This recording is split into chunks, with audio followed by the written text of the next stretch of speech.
जय हिंद बच्चों, इस समय हम लोग महामना इंस्टीट्यूट के यूट्यूब चैनल से जुड़े हुए हैं और इस चैनल में मैं आपका स्वागत करता हूं। आज हम लोग क्लास 10th हिंदी माध्यम यानी यूपी बोर्ड मैथमेटिक्स के चैप्टर 4 द्विघात समीकरण यानी क्वाड्रेटिक इक्वेशन की प्रश्नावली 4.2 के क्वेश्चन नंबर 1 का 4th पार्ट और 5th पार्ट देखेंगे। तो ये तो हम लोग आज पढ़ने जा रहे हैं, लेकिन इसके पहले मैं आपको बता दूं कि अगर आप चैनल पे नए हैं तो चैनल सब्सक्राइब कर लीजिए और चैनल सब्सक्राइब करने के लिए यूट्यूब पे महामना इंस्टीट्यूट सर्च कीजिए और रेड कलर के सब्सक्राइब वाले बटन को आप क्लिक कर दीजिए। अगर किसी प्रकार की कोई दिक्कत समझ में आती है तो आप हमें कमेंट करके बतावें। बेल आइकन को भी प्रेस करें ताकि प्रतिदिन पढ़ने वाले वीडियो की सूचना आप तक मिलती रहे। वीडियो को मैक्सिमम स्टूडेंट तक शेयर करें ताकि मैक्सिमम स्टूडेंट इसको अच्छी तरह से समझ सकें। और हाँ, वीडियो को आप लाइक ज़रूर करेंगे। तो चलिए शुरू करते हैं। क्लास 10th हिंदी माध्यम यूपी बोर्ड द्विघात समीकरण प्रश्नावली 4.2 क्वेश्चन नंबर 1 का 4th पार्ट। देखिए, इसमें करना क्या है कि गुणनखंड विधि से द्विघात समीकरण का मूल ज्ञात करना है। तो कैसे हम गुणनखंड विधि से द्विघात समीकरण का मूल ज्ञात करेंगे, इसको देखेंगे।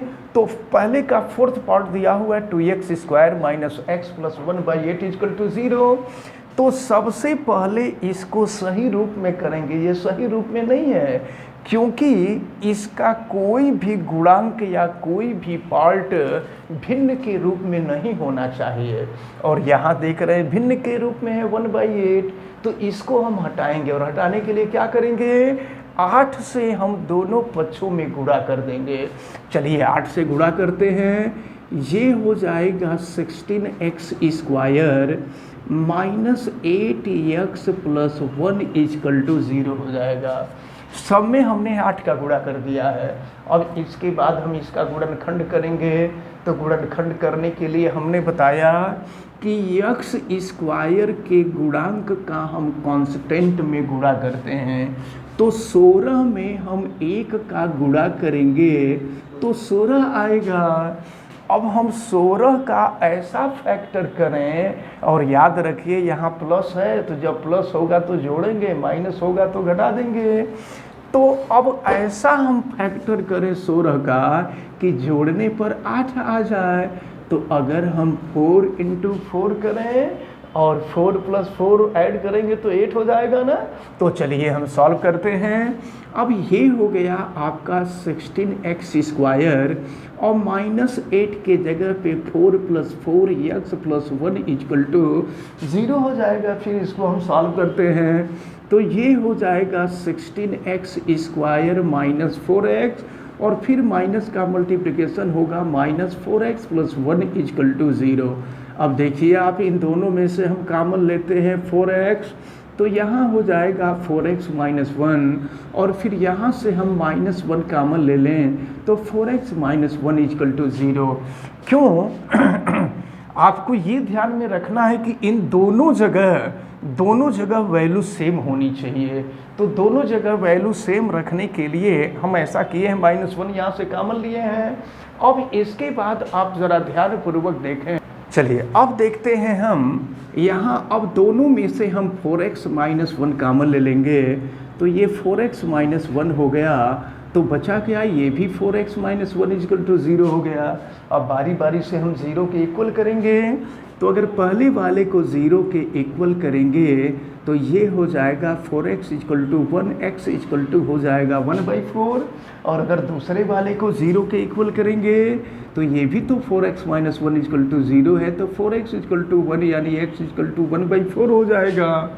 तो आपसे मूल पूछा जा रहा था, तो इस बहुपद के दोनों मूल समान होंगे और वह 1/4 होगा। लास्ट में लिख देंगे, अतः द्विघात समीकरण के मूल 1/4 होंगे, क्योंकि दोनों मूल समान होंगे और यही हम लोगों का आंसर होगा। अब इसके बाद हम लोग फर्स्ट का फिफ्थ पार्ट देखते हैं। अब हम लोग पहले का फिफ्थ पार्ट देखते हैं। पहले के फिफ्थ पार्ट में दिया हुआ है 100x² - 20x + 1 = 0। देखिए इसको सॉल्व करना है। तो अब इसको सॉल्व करने के लिए फिर हम क्या करेंगे, x² का कॉफिशिएंट 100 है और कांस्टेंट 1 है, तो 1 का 100 में पहले मल्टीप्लाई करेंगे। देखिए 1 का 100 में मल्टीप्लाई करेंगे 100 हो जाएगा, और फिर 100 का ऐसा फैक्टर करें कि प्लस करने पर 20 आ जाए। प्लस करने पर जब यहाँ प्लस होगा तो प्लस करेंगे हम लोग, तो कर दीजिए आप, क्या होगा 10 × 10 कर दीजिए, तो 10 में 10 का मल्टीप्लाई कर देंगे 100 हो जाएगा, दोनों को जोड़ लेंगे तो 20 हो जाएगा। तो अब हम यहाँ करते हैं 100x² - 10 + 10x + 1 = 0। देखिए करते हैं, ये 100x² मल्टीप्लाई करते हैं -10x - 10x + 1 = 0 हो जाएगा। अब हम यहाँ से 10x कॉमन ले लेते हैं, तो 10x - 1 हो जाएगा, और फिर यहाँ से हम -1 कॉमन ले लेंगे तो 10x - 1 हो जाएगा। दोनों जगह सेम होना चाहिए, 10x - 1 और 10x - 1 यहाँ भी होना चाहिए।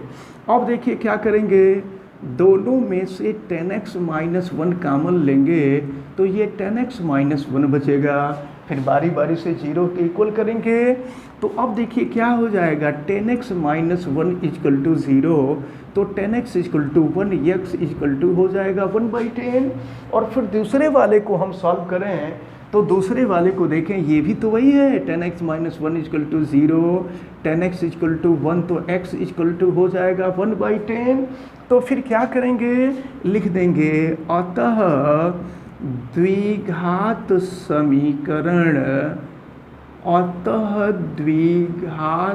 समीकरण के मूल 1/10 हैं, और यही आपका आंसर है। तो ये क्वेश्चन नंबर 1 का फिफ्थ पार्ट भी सॉल्व होता है। अब हम नेक्स्ट क्वेश्चन नंबर 3 देखते हैं।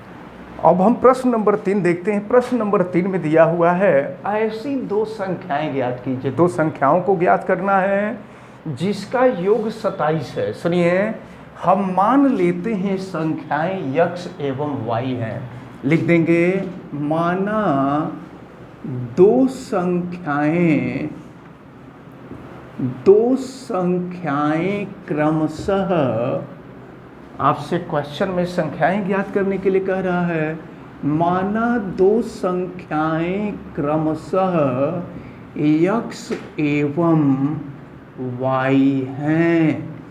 तो प्रश्न में कहा जा रहा है कि इन दोनों का जो योग है वो 27 है, यानी x और y दोनों को जोड़ेंगे तो 27 हो जाएगा। ज़रा देखिए ना, यहाँ से अगर हम y की वैल्यू निकाल लें तो ये हो जाएगा 27 - x, और फिर कह रहा है और गुणनफल 182 है। इन दोनों संख्याओं का जो गुणनफल है 182 है, और इन दोनों संख्याओं को ज्ञात करना है। तो गुणनफल x × y, पहली संख्या x थी, दूसरी संख्या y थी, इन दोनों का जोड़ 27 दिया है, और इन दोनों का गुणनफल आपको बता रहा है कि ये 182 है। तो अब y का मान यहाँ रख दें, y का मान रख करके हल करें। xy की वैल्यू 27 - x = हो जाएगा 182, x से मल्टीप्लाई कर दे 27x, और माइनस हो जाएगा x² = 182। अब इसको हम सॉल्व करते हैं। देखिए -x² पहले लिखते हैं, अब प्लस हो गया 27x, और 182 को हम बराबर के पहले लाते हैं, -182 = 0।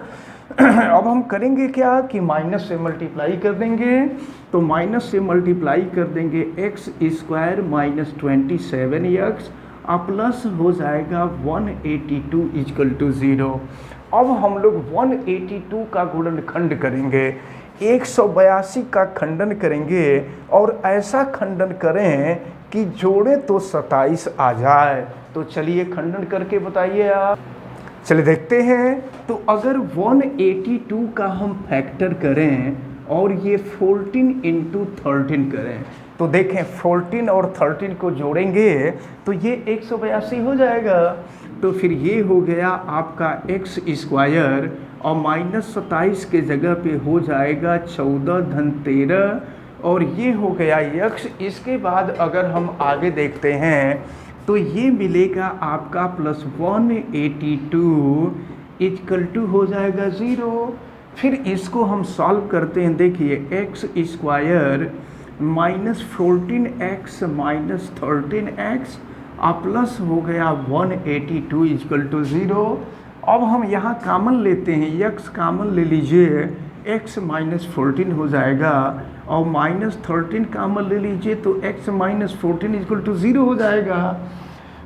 अब इन दोनों में से हम कामन ले लेते हैं x -13 और ये x -14 इक्वल टू 0। अब बारी बारी से इनको हम 0 के इक्वल करेंगे।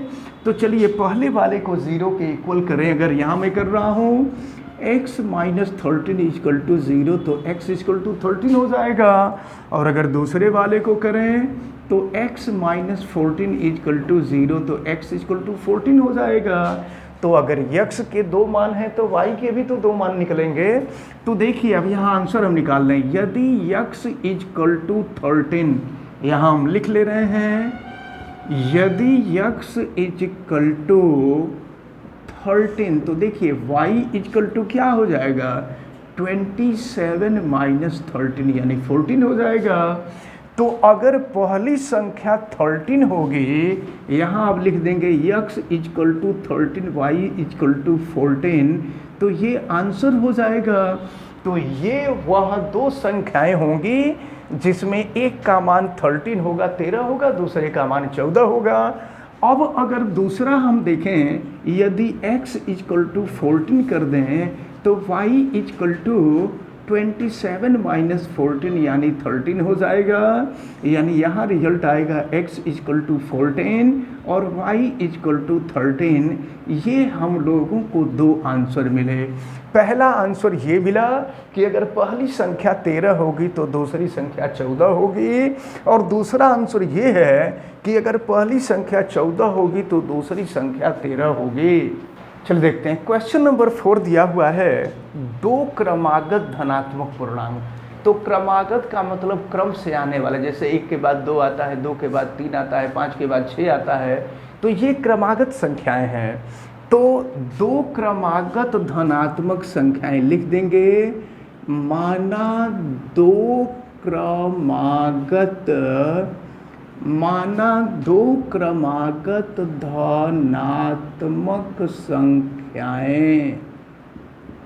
धनात्मक संख्याएं क्रमशः यक्स और यक्स, धनात्मक संख्याओं का प्रयोग नहीं किया गया, धनात्मक पूर्णांक कहा है। धनात्मक पूर्णांक क्रमशः, तो देखिए अगर एक पूर्णांक यक्स होगा तो उसके बाद वाला जो पूर्णांक होगा वो x + 1 होगा, क्योंकि किसी भी संख्या में जब 1 जोड़ते हैं तब जाकर के उसके आगे वाली संख्या हमको मिलती है। 1 है, 1 में 1 जोड़ देंगे 2 मिल जाएगा, 2 में 1 जोड़ देंगे 3 मिल जाएगा। तो यक्स है, यक्स में 1 जोड़ देंगे तो उसके बाद वाली संख्या मिल जाएगी। तो प्रश्न में कह रहा है कि 2 क्रमागत धनात्मक पूर्णांक ज्ञात कीजिए जिनके वर्गों का योग यानी पहले वाली संख्या और दूसरी वाली संख्या दोनों के वर्गों का जो योग है वो 365 है। अब इसी को हम लोगों को सॉल्व कर देना है। तो देखिए ये है x स्क्वायर, इसको सॉल्व करेंगे तो x स्क्वायर + 2x + 1 हो जाएगा। a + b का होल स्क्वायर वाले फार्मूले का आप यूज करेंगे। और ये है आपका 365, x स्क्वायर + x स्क्वायर हो गया 2x स्क्वायर प्लस हो गया 2x + 1 - 365 = 0 हो गया। और फिर देखिए क्या हो जाएगा, ये 2x स्क्वायर + 2x और 1 में से 365 घटा दीजिए, 364 हो जाएगा। -364 इजकल टू 0। अब एक काम करते हैं, 2 से सब में भाग दे देते हैं। तो 2 से सब में भाग दे देंगे तो यक्स स्क्वायर और प्लस हो जाएगा यक्स और माइनस क्या है, ये भी 182 हो जाएगा ना। तो ये पहले वाला ही फैक्टर हो गया, जो अभी इसके पहले वाले क्वेश्चन 3 में फैक्टर था वही फैक्टर है। तो ये इसका फैक्टर 14 और 13 आया था, 14 to 13 आया था। तो एक्स स्क्वायर प्लस यहाँ कर देंगे 14 माइनस 13 यक्स हो जाएगा और ये हो गया -182 इजकल टू 0। तो चलिए एक्स स्क्वायर और प्लस हो जाएगा 14x, एक्स का गुणा कर दे रहे हैं, माइनस हो गया 13x माइनस 182 इजकल टू 0। और फिर पहले वाले में से हम x कामन ले लेंगे तो x प्लस 14 हो जाएगा और फिर दूसरे वाले में -13 कामन ले लेते हैं तो ये x प्लस 14 हो जाएगा। फिर दोनों में से x प्लस 14 कामन ले लेते हैं तो ये हो जाएगा x माइनस 13 इजकल टू 0। अब दोनों को बारी बारी से 0 के बराबर करेंगे। तो अगर पहले वाले को 0 के बराबर करेंगे x प्लस 14 इजकल टू 0 तो x इजकल टू -14 निकल जाएगा। और प्रश्न में कहा है कि धनात्मक पूर्णांक, तो ये तो ऋणात्मक आ रहा है, इसका मतलब कि यह मान जो है अमान्य होगा, यह मान अमान्य है। अब हम दूसरे वाले को करेंगे x minus 13 is equal to 0, x is equal to 13, तो पहली संख्या 13 निकल गई। तो देखिए x इजकल टू 13 निकल गई तो दूसरी वाली संख्या x प्लस 1 होगी, यानी 13 प्लस 1 14 हो जाएगा। तो आपसे प्रश्न में यही पूछ रहा था कि 2 क्रमागत धनात्मक पूर्णांक ज्ञात कीजिए। लास्ट में आप लिख देंगे अतः 2 क्रमागत धनात्मक पूर्णांक, 2 क्रमागत धनात्मक पूर्णांक क्रमशः 13 और 14 होंगे, या 13 और 14 है, यही आपका आंसर है। तो इस प्रकार आज हम लोगों ने पहले क्वेश्चन का 2 पार्ट, फिर दूसरा क्वेश्चन, तीसरा क्वेश्चन और चौथा क्वेश्चन, हम लोगों ने 4 क्वेश्चन देखा। ये चारों क्वेश्चन आप सबको अच्छी तरह से समझ में आए होंगे, ऐसा हमें उम्मीद है। और आप वीडियो को लाइक ज़रूर कीजिएगा, चैनल पे नए हैं तो चैनल को सब्सक्राइब कर लीजिएगा, बेल आइकन को भी प्रेस कीजिएगा और वीडियो को मैक्सिमम स्टूडेंट तक शेयर कीजिएगा ताकि मैक्सिमम स्टूडेंट को इसका बेनिफिट मिल सके। आप सभी लोगों का बहुत बहुत धन्यवाद। जय हिंद।